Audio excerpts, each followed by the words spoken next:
Təsəvvür edin ki, xarab olmuş bir televizorunuz var və onun qarşısında durub onu düzəltməyə çalışırsınız.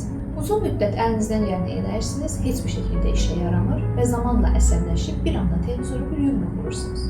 Həmin yumruqdan sonra televizor bir anda göstərməyə başlayır və siz çox sevinirsiniz.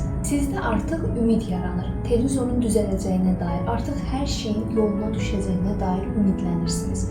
Buna psixologiyada müsbət möhkəmləndirmə deyilir.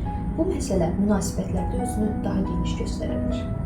İnsanlar toksik, narahat edici bir münasibətin içində olurlar və zaman keçdikcə bezirlər, yorulurlar və artıq dözə bilməyib həmin yumruğu vurub müəyyən bir xaos yaradırlar. Amma qarşı tərəf həmin bu xaosdan sonra müsbət bir möhkəmləndirmə edir. Məsələn, hər hansı bir bahalı hədiyyə alır, hər hansı bir sevgi sözü söyləyir, ümid verir və yenidən münasibəti ayaqda tutmağa çalışır. Və siz həmin müsbət hissi yaşadığınıza görə, yəni televizor bir anda göstərdiyinə görə, xarab olan televizorun artıq tamamilə düzəldiyini zənn edirsiniz. Amma bu müsbət situasiya sağlam münasibətdən fərqli olaraq davamlı və möhkəm şəkildə baş vermir. Yəni, sağlam münasibətlərdə yaranan xaos və konfliktlə həmin sözü gedən problemli münasibətdə yaranan xaos tamamilə fərqlidir.